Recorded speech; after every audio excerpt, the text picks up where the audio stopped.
अस्सलाम वालेकुम गाइस, कैसे हैं आप? होपफुली कि आप लोगों के लेक्चर्स अच्छे जा रहे होंगे और समझ भी आ रही होगी। और मेरी अपनी पूरी कोशिश है कि मैं आपको सब कुछ जो है वो टू द पॉइंट बताऊं और हम टू द पॉइंट हर चीज़ को डिस्कस करें।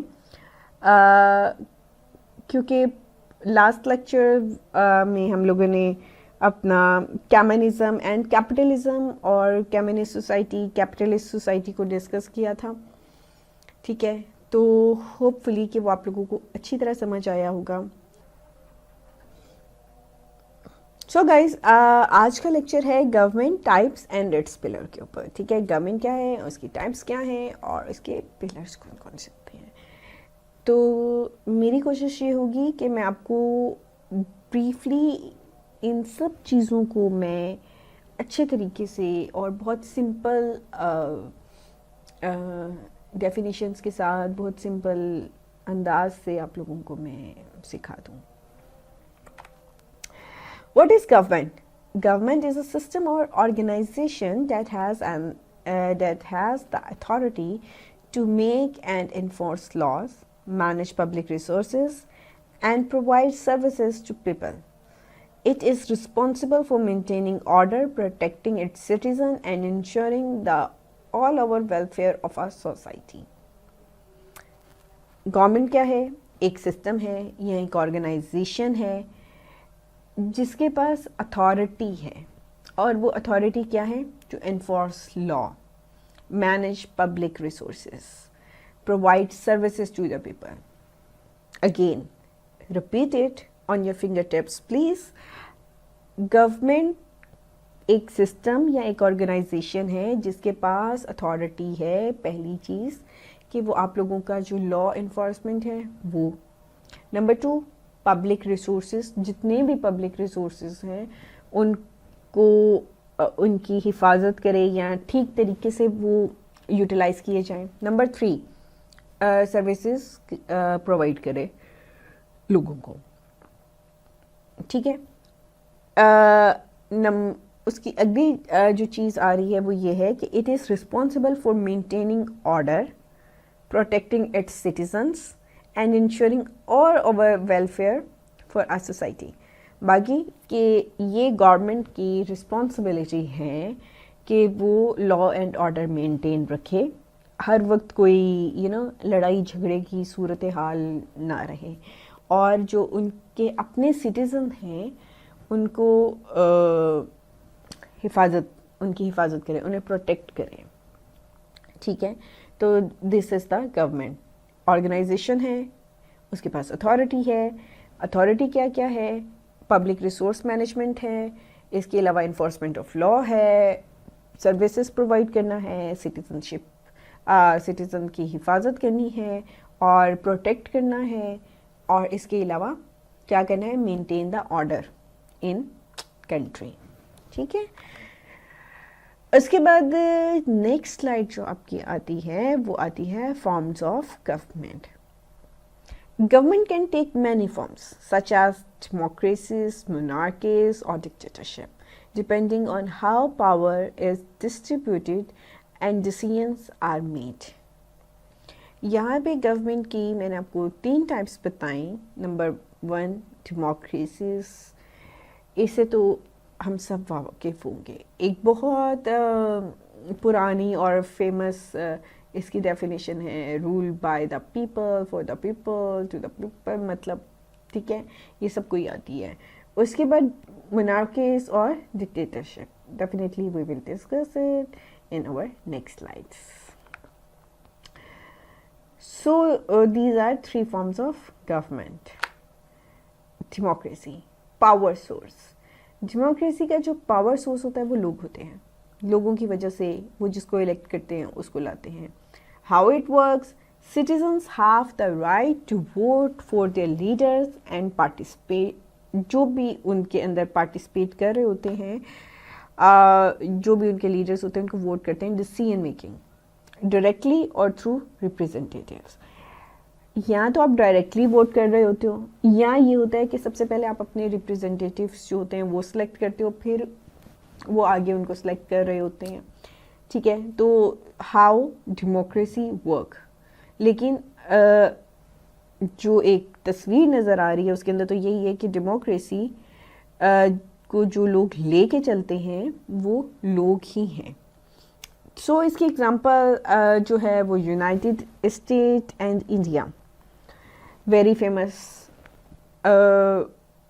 अगला है की features of democracy, individual freedom and equality and are emphasized, product that's both stylish and functional। Number जो इसके की फीचर्स आते हैं वो ये आते हैं कि डेमोक्रेसी के अंदर हर इंडिविजुअल के अपने फ्रीडम राइट होते हैं। फ्रीडम ऑफ स्पीच है, फ्रीडम ऑफ पोर्ट्रे है, आपने मतलब हर तरह का एक इंडिविजुअल फ्रीडम राइट मौजूद है। लेकिन मसला ये है, यहाँ पे एक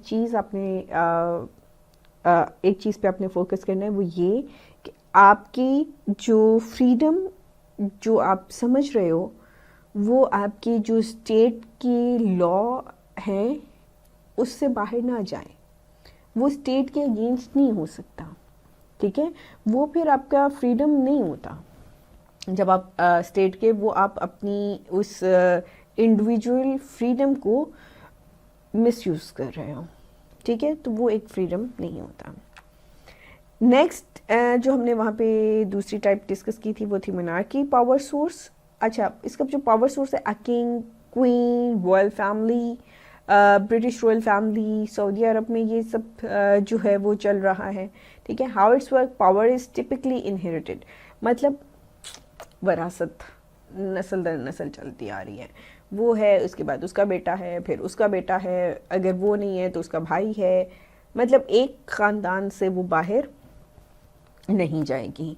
Some monarchies are absolute, where the monarchist has full control, while others are constitutional with limited power।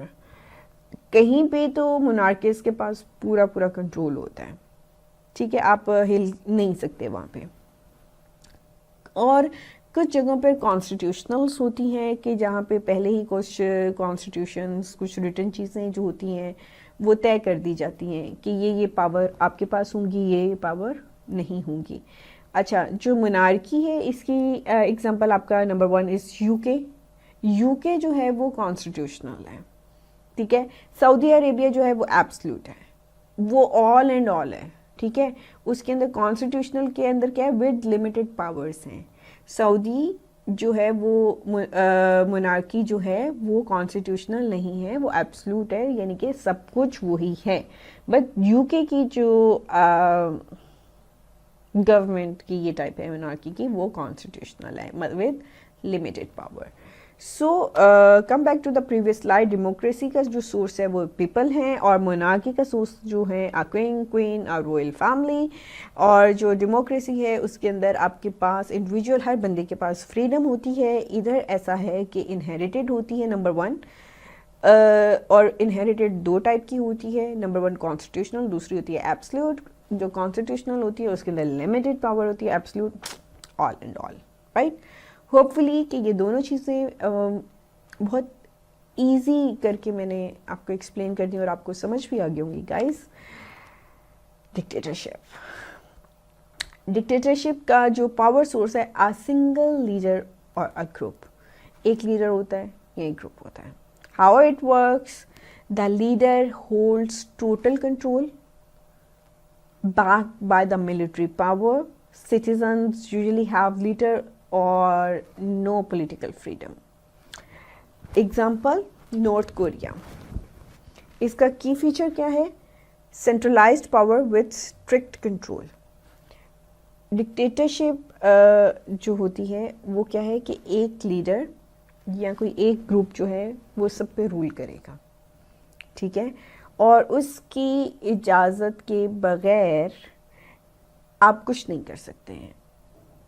Usually have very little to no political freedom, या इतनी सी पॉलिटिकल फ्रीडम या बिल्कुल ही आपके पास कोई पॉलिटिकल फ्रीडम है ही नहीं। और इसकी यहाँ पे एग्जांपल दी है कि नॉर्थ कोरिया, वहाँ पे मतलब आप कुछ कह नहीं सकते, फ्रीडम ऑफ स्पीच, मतलब जो उस ग्रुप ने रूल्स और रेगुलेशंस बना दिए, जो चीज़ इम्प्लीमेंट कर दी, you must have to follow those dots, tick tick tick, जो है बस वही है, ठीक है। और उसकी की फीचर्स क्या है? Centralised power with strict control, definitely control बहुत ज़्यादा स्ट्रिक्ट होता है। लेकिन इन तीनों में से आप किसी को अच्छा किसी को बुरा नहीं कह सकते, बिकॉज समटाइम्स डिपेंड करता है कि जो उस स्टेट की जो पब्लिक है या जो आपकी आवाम है वो किस टाइप की है। कुछ आवाम जो होती है वो डेमोक्रेसी के काबिल नहीं होती, बट डेफिनेटली वहाँ पे दूसरी जो टाइप ऑफ गवर्नमेंट है वो ज़्यादा बेहतर रहती हैं। तो ये डिपेंड करता है कि स्टेट किस लेवल पे है। Number 4 is communism. कम्युनिज्म जो है हम लोग पहले डिस्कस कर चुके कार्ल मार्क्स की स्लाइड्स में, लेकिन यहाँ पे फिर भी मैं आपको ब्रीफ एक ओवरव्यू दे दूँ ताकि आप लोग कंफ्यूज ना हों। कम्युनिज्म पावर सोर्स ये होता है रूलिंग पार्टी और गवर्नमेंट, जो भी इस वक्त रूल कर रही है या जो भी गवर्नमेंट है। How it's work, the government control all aspects of the economy and aims to achieve equality by eliminating the private property और ऑनरशिप। गवर्नमेंट का ये काम होगा कि वो सब चीज़ों को अपने कंट्रोल में रखे और वो प्राइवेट प्रॉपर्टी ना हो और लोगों की बेसिक नीड्स जो हैं वो क्या हों, पूरी हो रही हों। इसकी best example China and Cuba है, ठीक है। और इसके की फीचर्स क्या हैं? कलेक्टिव ऑनरशिप ऑफ रिसोर्सेज, जितने भी रिसोर्सेज हैं वो कलेक्टिव ऑनरशिप उनकी होगी, कि वो किसी एक बंदे की मलकियत नहीं हो सकते। ओके गाइस, अगर मैं ये कहूँ कि वो किसी एक बंदे की मलकियत होंगे तो वो क्या होगा? Guess what? It's capitalism. Private property, private ownership, individual initiatives, ठीक है, सप्लाई एंड डिमांड, ये सब चीज़ें क्या है? Capitalist society. थ्योक्रेसी के अंदर ये है पावर सोर्स जो होगा वो रिलीजियस लीडर्स और प्रिंसिपल्स होंगे, ठीक है। How it works, government is based on religious law and leaders are seen as divinely guided. इसकी एग्जांपल है Iran and Vatican City, pope जो आपका है Vatican City Italy, right. So जो थ्योक्रेसी है उसके अंदर आपका रिलीजियस लीडर हैं और जो आपके रिलीजियस प्रिंसिपल्स हैं वो बेसिकली वो जो हैं वो किए जाते हैं, इम्प्लीमेंट किए जाते हैं और रिलीजियस लॉ को सबसे पहले फोकस रखा जाता है। यहाँ पे कुछ चीज़ें आती हैं कि मुस्लिम कंट्रीज़ में क्या होता है, डेफिनेटली मुस्लिम कंट्रीज़ के अंदर ये मिक्सचर होता है कि आपकी जो भी स्टेट के लॉ होंगे या इन्फोर्समेंट ऑफ लॉ होगी वो आपके रिलीजियस पैराडाइम से बाहर नहीं जाएगा। लेकिन इधर क्या है कि इधर लीडर्स जो हैं बेसिकली वो ही स्टेट को गवर्न कर रहे हैं, रूल कर रहे हैं, ठीक है। की feature integration of religion with governance, clear. Anarchy का पावर सोर्स नोन, अनार्की का कोई पावर सोर्स नहीं होता गाइस। उसका पावर सोर्स क्यों नहीं होता? जब आप ये स्लाइड देखते हो, पढ़ते हो, मैं आपको बताती हूँ तो आपको खुद ही आइडिया हो जाएगा कि अच्छा इसका पावर सोर्स क्यों नहीं होता। भाई how it's work, absence of government और अथॉरिटी। अगर आपकी गवर्नमेंट नहीं होगी, ऊपर अथॉरिटी नहीं होगी तो अनार्की फैल जाएगी, लड़ाइयाँ झगड़े, एक ग्रुप दूसरे से दूसरा तीसरे से। और ये सिर्फ सोसाइटी या कम्युनिटी के अंदर नहीं होगा, ये डिफरेंट कल्चर्स में भी शुरू हो जाएगा, सिविलाइजेशंस में शुरू हो जाएगा, सूबों की आपस में लड़ाइयाँ शुरू हो जाएंगी, ठीक है। मतलब एक फसाद सा बर्पा हो जाएगा, उसको अनार्की कहते हैं। इसलिए जब गवर्नमेंट ही नहीं है तो पावर सोर्स क्या होगा? हर बंदा अपनी हुक्मरानी चाहेगा और जब हर बंदा अपनी एक हुक्मरानी चाहेगा तो डेफिनेटली यही होगा। तो how it work, absence of government और authority leading to self governed by communities और इंडिविजुअल्स। अब हर कम्युनिटी और इंडिविजुअल तो उठ के हुकूमत नहीं कर सकता ना। Example, temporary states in history rather than enduring the system.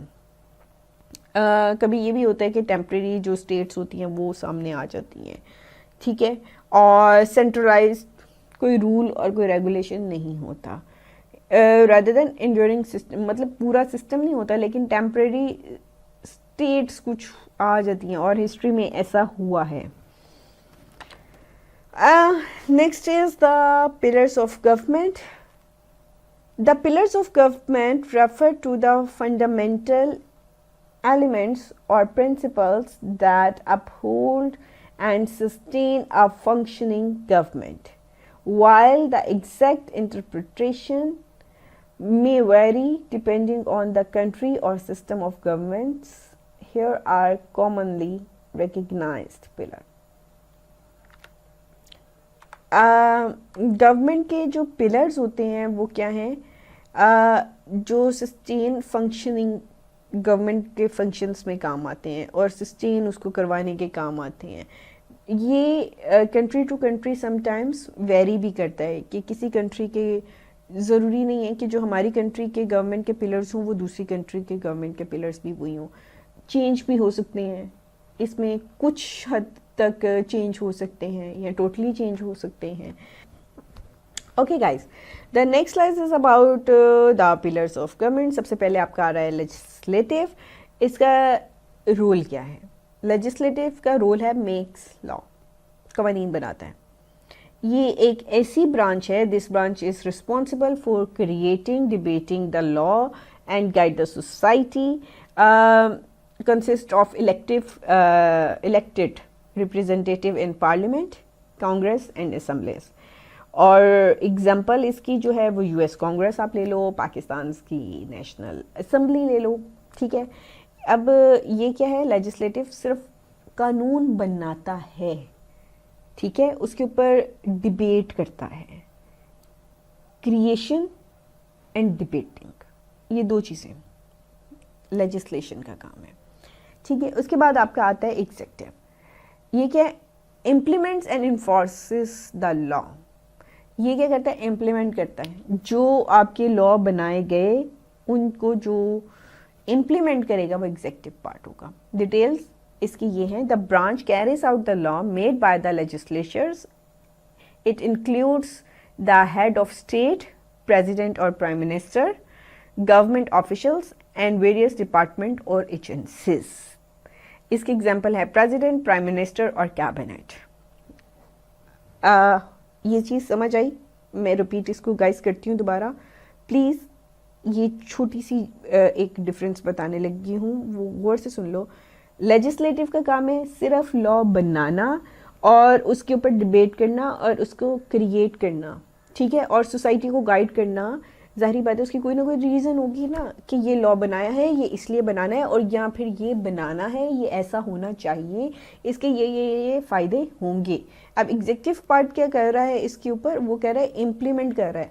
जब उसने देख लिया कि हाँ इसके ये फ़ायदे होंगे, अब वो क्या करेगा, इम्प्लीमेंटेशन ऑफ जो लॉ करेगी वो क्या करेगा, एग्जीक्यूटिव बॉडी या एग्जीक्यूटिव पिलर करेगा.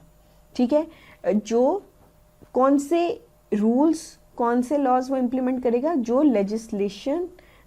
लेजिस्लेटर ने बनाए होंगे. इसके अंदर कौन कौन इंक्लूड होगा, एग्जीक्यूटिव बॉडी. इसके अंदर इंक्लूड होगा head of the state, president और prime minister, official bodies, department, agencies. Clear? Legislative make law, executive implementation और enforce law.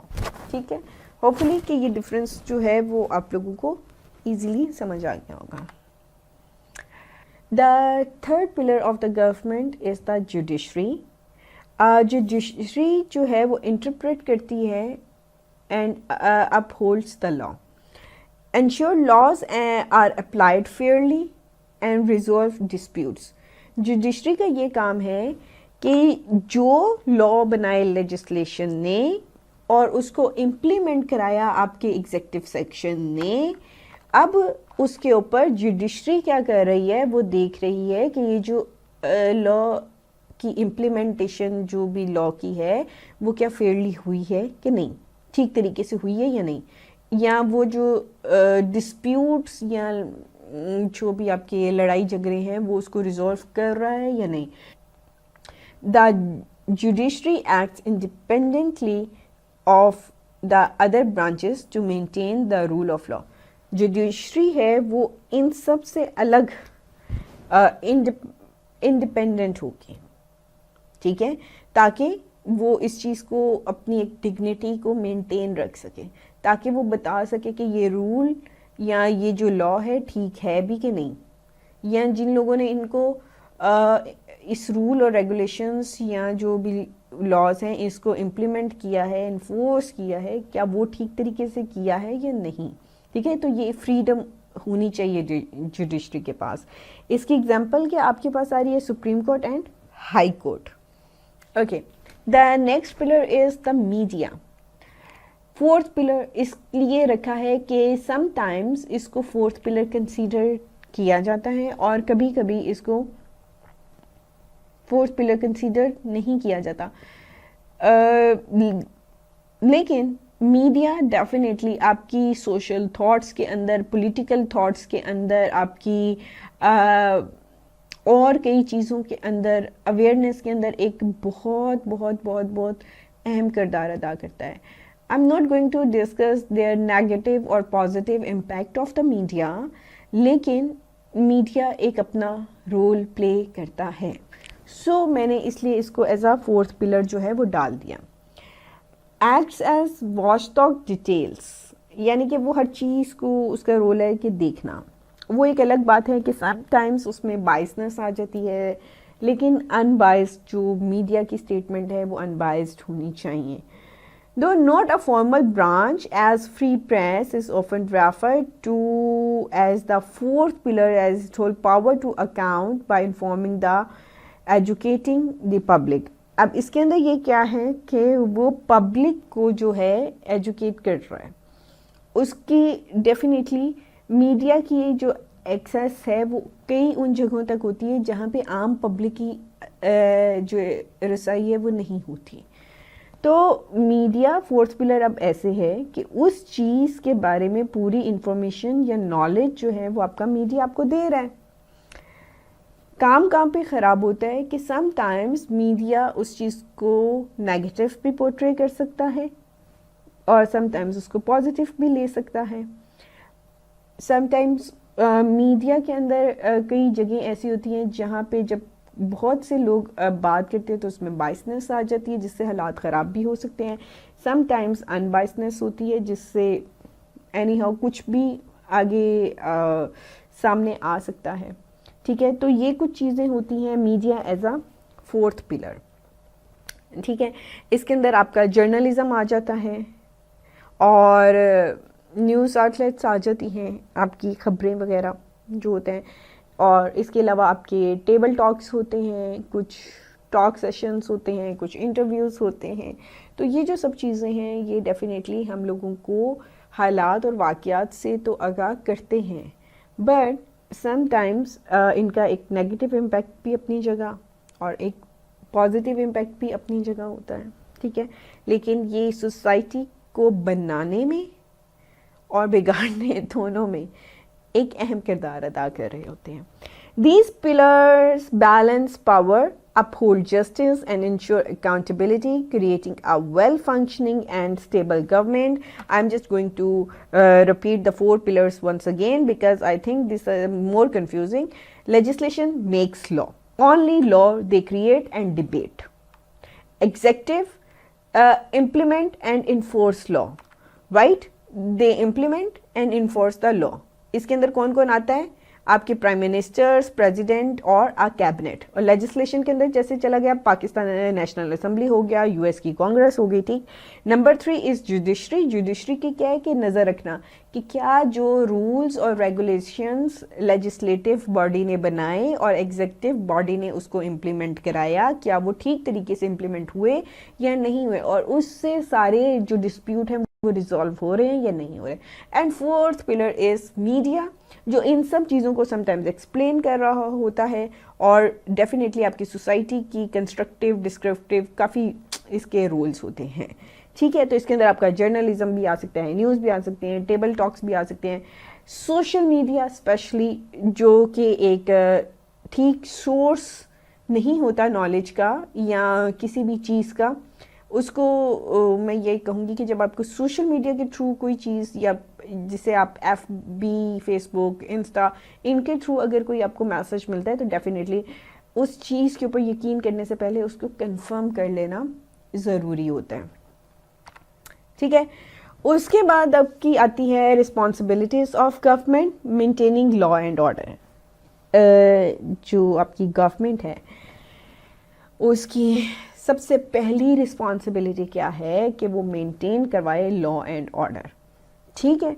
Protecting citizen through law enforcement and judicial system and security agencies, इनके through क्या है कि जो उसके citizen हैं उसको क्या करें, प्रोटेक्ट करें, ठीक है। Prevent to addressing crime as well as ensuring justice, और वो क्या करे कि क्राइम्स को मिनिमाइज, उनकी जो चांसेस है उसे करने की कोशिश करें। Number 2 is providing public services, essential services like education, healthcare, transport, water, electricity, gas, ये सब बनाना, रोड्स बनाना, बिल्डिंग्स बनाना जो हैं, ये क्या है, इंफ्रास्ट्रक्चर वगैरह बनाना गवर्नमेंट की जिम्मेदारी है। Number 3, economic management regulation the economy, setting taxes, managing public budgets, promoting trade, industries, and employment opportunities. Third responsibility इस सीक्वेंस में आ रही है कि सबसे पहले टैक्स की सेटिंग करना, कौन कितना कैसे टैक्स देगा। उसके बाद जो बजट्स हैं उनको मैनेज करना। आपने सुना ही होगा कि ये बजट आ रहा है, ठीक है, तो वो किस तरीके से, इतना बजट एजुकेशन सेक्टर का है, इतना इस सेक्टर का होगा, इंडस्ट्रियल एरिया का इतना, किसानों का इतना, ये तो वो बजट मैनेज करना। प्रमोटिंग ट्रेड, ट्रेड के बारे में बात की जाती है कि ट्रेड को कैसे प्रमोट किया जाएगा, कहाँ से ट्रेड में हम लोगों को जो है वो ज़्यादा फ़ायदा होगा, किस तरीके से फ़ायदा होगा, किन के साथ ट्रेड की जाएगी, तो वो सारी बात जो है वो करना। एम्प्लॉयमेंट अपॉर्चुनिटीज़ मैक्सिमाइज कैसे की जा सकती है एम्प्लॉयमेंट अपॉर्चुनिटीज़ को, ठीक है ना, उन चीज़ों को लेके आप कैसे चल सकते हो। Ensuring stable financial system and addressing economic crisis, जो आपका कह लें कि इस चीज़ को इंश्योर करना कि फाइनेंशियल जो स्टेबिलिटी है, economic stability of the country, उसको फोकस करना इनका बहुत ज़रूरी है। क्योंकि अगर आप इकोनॉमिकली स्टेबल नहीं होंगे तो सम टाइम मेरे ख्याल से कोई और स्टेबिलिटी आ भी नहीं सकती। फिर समटाइम्स ये भी कहा जाता है कि अगर आप पॉलिटिकली स्टेबल होंगे तो इकोनॉमिक स्टेबिलिटी आएगी, और कभी कहा जाता है कि आप इकोनॉमिक स्टेबिलिटी ज़रूरी है ताकि पॉलिटिकल स्टेबिलिटी हो।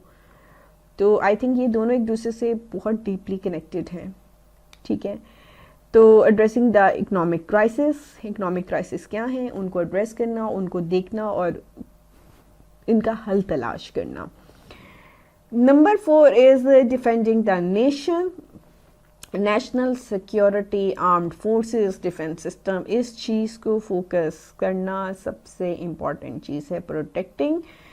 और उसके अंदर जो सबसे इम्पॉर्टेंट चीज़ आती है वो आती है protecting the sovereignty and responding to external threats. हर स्टेट की एक अपनी सॉवरेनिटी होती है, और वो जो उसकी सॉवरेनिटी है उसके ऊपर no compromise, zero tolerance. State की सॉवरेनिटी के ऊपर ज़ीरो टॉलरेंस। जब हम लोग बात कर रहे थे डेमोक्रेसी के अंदर, जहाँ पे मैंने आपको बताया था इंडिविजुअल फ्रीडम आपका राइट है, हर सिटीज़न के फ्रीडम जो है, हर सिटीज़न का राइट है, उसके पास फ्रीडम होनी चाहिए, राइट। बट वो आपकी जो स्टेट है उसके लिए थ्रेट नहीं बनना चाहिए उस चीज़ को, ठीक है। स्टेट से आगे कुछ भी नहीं है, nothing, right.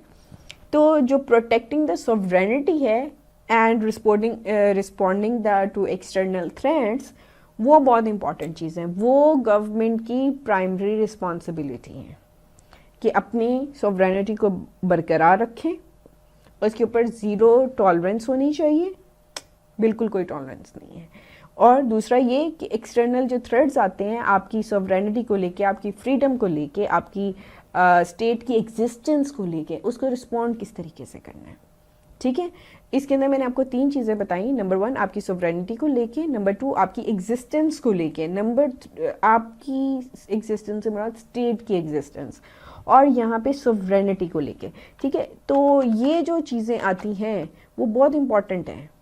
Number 5 is the social welfare, assisting vulnerable populations such as adult-free, unemployed, or those with disabilities, developing programs to reduce poverty and ensure social equity. Social welfare क्या है कि जो लोग थोड़े हैंडीकैप टाइप हैं उनको कुछ activities provide करना, उनके लिए कुछ एम्प्लॉयमेंट के जो सोर्सेस हैं वो जनरेट करना। ठीक है, हर किसी को कहीं ना कहीं एंगेज रखना।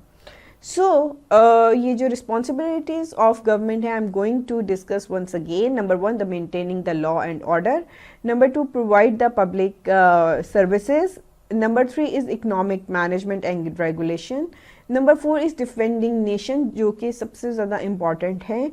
और उसके अंदर जो चीज़ आपने फोकस करनी है वो ये है कि protecting the sovereignty, freedom and zero tolerance, right, on sovereignty and freedom, और आपकी जो स्टेट की एग्जिस्टेंस है उसके ऊपर।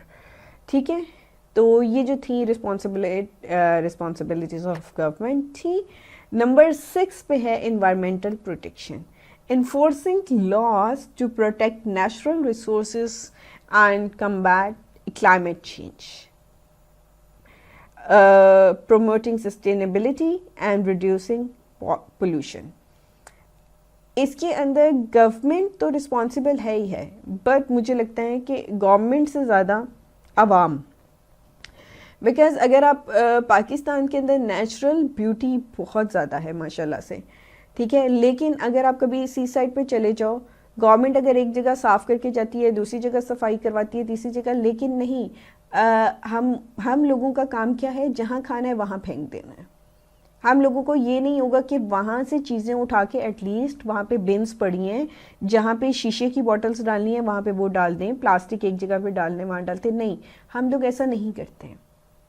आई am really sorry to say कि समटाइम्स आप ऐसा करते हो कि आपका रोड बन गया है और वो इतना अच्छा माशाल्लाह गवर्नमेंट आपकी रोड आपको बना के देती है, लेकिन आपने उसके अंदर से अपने रास्ते निकाल लेने हैं।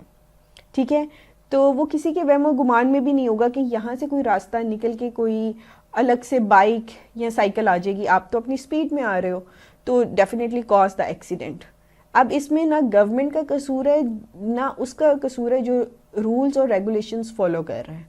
कसूर किसका है, जिसने अपना अजीब सा रास्ता निकाल लिया। तो ये जो एनवायरमेंटल प्रोटेक्शन है, गवर्नमेंट की तो रिस्पॉन्सिबिलिटी है, लेकिन पर्सनली अगर देखा जाए तो ये सिटीजन्स की रिस्पॉन्सिबिलिटी उससे ज़्यादा है कि आपको अगर एक चीज़ गवर्नमेंट प्रोवाइड करती है, please you have to take care, आप उसको ठीक तरीके से इस्तेमाल करें। ठीक है, तो वो इस्तेमाल जो है वो डेफिनेटली उससे ज़्यादा है कहीं, तो हमारी रिस्पॉन्सिबिलिटी मेरे ख्याल से ये ज़्यादा बनती है। The 7th point is the international relations. और इस वीडियो के ज़रिए मैं आप लोगों को एक और बात कहना चाहूँगी कि प्लीज़ दिस यूनिवर्सिटी, कोई भी यूनिवर्सिटी हो या कोई पब्लिक पार्क हो, वो आपका है, इट्स योर्स, उसको साफ रखने की जिम्मेदारी भी आप ही की है। ठीक है, तो आई रिक्वेस्ट यू कि प्लीज़ अपनी, अगर आप इतनी सी रिस्पॉन्सिबिलिटी उठा लें कि हम जिस जगह पे हैं इसको हमने साफ रखना है, तो यस, हमारी कंट्री बेस्ट है। ठीक है, the next thing is the international relations, managing diplomacy and maintaining peaceful relations with other Nations. International relations के अंदर अगर हम थोड़ा सा और इसको देखें तो कुछ हार्ड पावर्स होते हैं, कुछ सॉफ्ट पावर्स होते हैं। हार्ड पावर्स आपकी एटॉमिक साइड पे चले जाते हैं, सॉफ्ट पावर्स आपकी ये होती हैं कि आप डिप्लोमेटिकली टेबल टॉक के ज़रिए चीज़ों को कैसे हैंडल करते हो, सैंक्शंस लगाते हो या कुछ मानते हो या अपनी मनवाते हो, वट एवर। अगेन वो अलग टॉपिक है, we will discuss in our next slides इंशाल्लाह। Participating in the global organization and treaties, participate करना ग्लोबल ऑर्गेनाइजेशन के साथ और उनके साथ जो ट्रीटीज़ हैं वो करना। Okay, the next slide is powers held by a government.